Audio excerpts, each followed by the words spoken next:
Welcome back to 10 at 10. My name is Michael Ramage. I'm the director of the Cyber Education Research Center here at Murray State University, and welcome back to 10 at 10.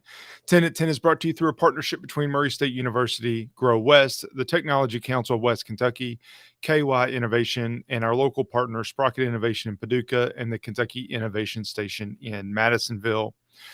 So, this week, we are going to talk about what's on everybody's mind coming up in the next month, and it's shopping. There are so many of us that are going to be looking for the best deals, trying to find the greatest bargain that we can, and buying a ton of Christmas gifts. The holiday season's upon us. We're going to be doing a lot of shopping. And that also means that there's more dangers lurking around the corner than there normally are. Primarily, there are two ways that people are going to shop, either online or in person. They're going to either go to the store or they're going to shop online.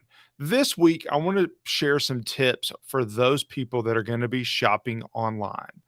I'll try to share some tips next week for those that are shopping in person, but frankly, many of these are going to overlap because that blur between in person and shopping and shopping online is getting grayer and grayer, in the sense that if you go to the store, they're still going to ask you to fill out your email address and do different things. So there's a lot of overlap there, but I want to focus on some things to look at for shopping online right now.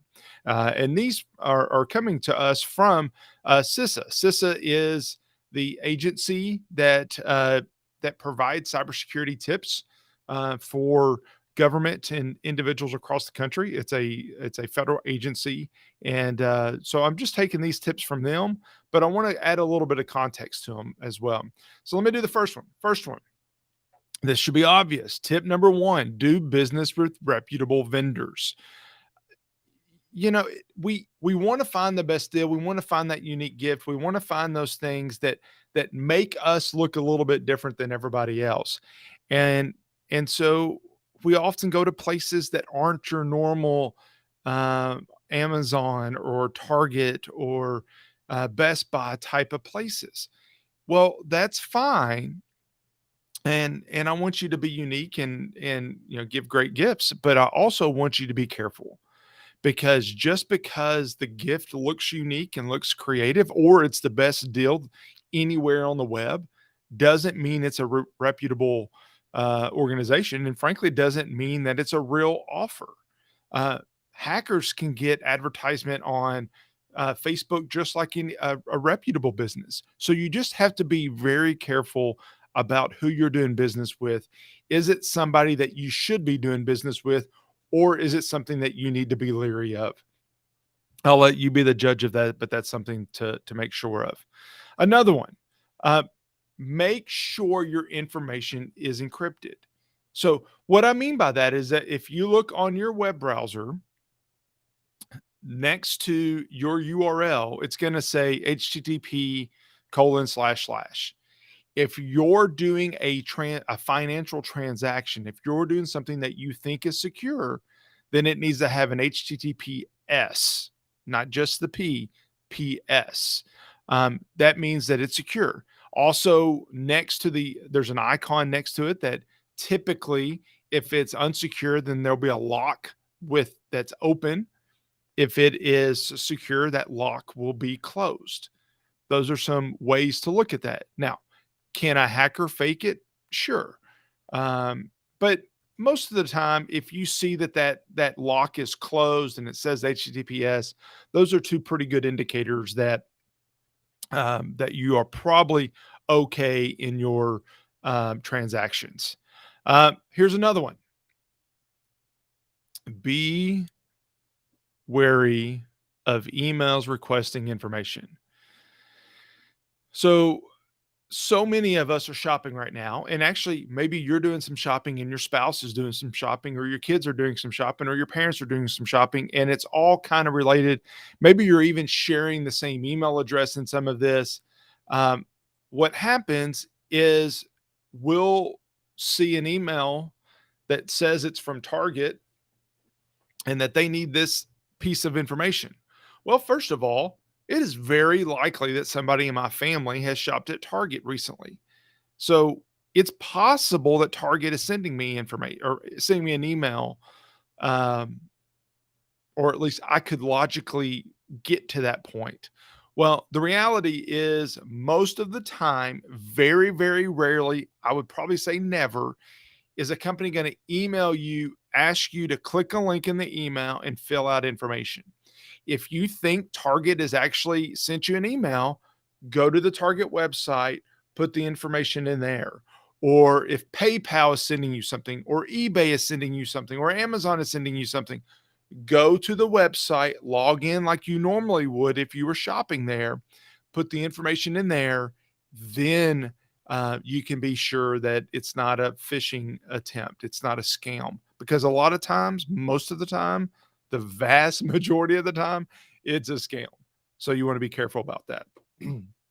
Next one, and this is one that may be against logic, is use a credit card. Um, Most people are going to shop. Actually, if you're shopping online, you're going to use a credit card or a debit card. Even if you're using, say, Apple Pay or PayPal, that is linked to some sort of card, debit card, credit card. If you use a credit card, there is probably less liability to you if something happened to that credit card number than if you're using a debit card.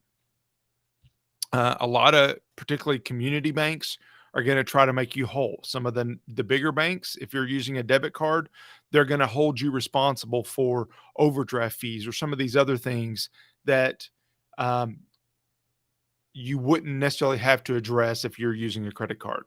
Um, a lot of banks are now taking care of their customers, and that's good. But if you want to use a credit card, you're going to have a little bit more protection than if you are using a debit card. In addition to that, let me clarify. I'm not saying take out a ton of credit card debt. If you're going to use a credit card, which again, CISA recommends that you do, then make sure that you pay that off um, at the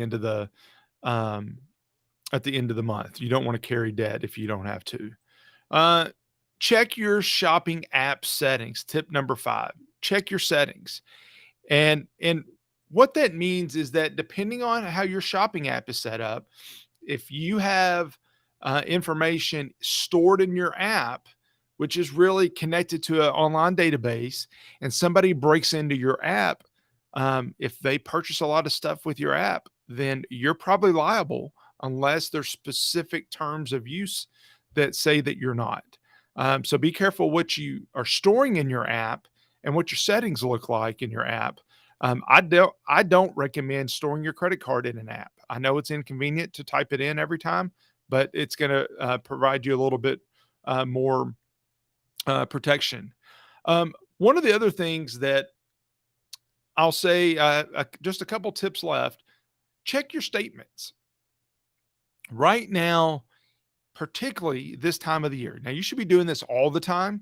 This is not just at Christmas time. This is not just during the hustle and bustle of the holidays, but you should check your statement every month to make sure, and maybe even every week, every day, to go on your account and look and see if there's any transactions on your account that don't look right, that you didn't do.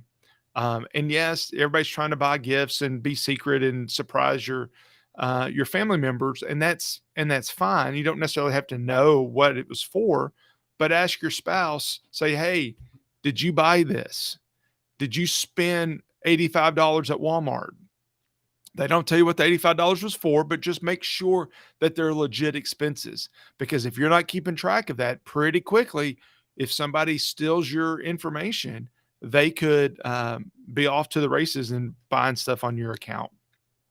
And then finally, check the privacy policies. If you're using a website, if you're using an app, check the privacy policies. Um, those privacy policies are essentially contracts with you on what they can do with your information. It's your information. You need to make sure you protect it, but make sure that you know how that the users the websites that you're using are using your information as well. This is a great time of the year. It's my favorite time of the year. I love Christmas. I love the holidays. Yes, I'm one of those. We already have our tree up.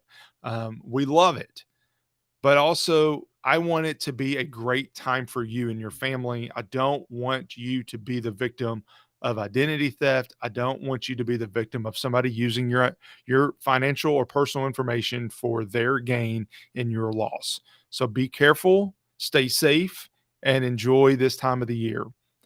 Thank you very much for watching, and I'll see you next week back here on 10 at 10. Thank you.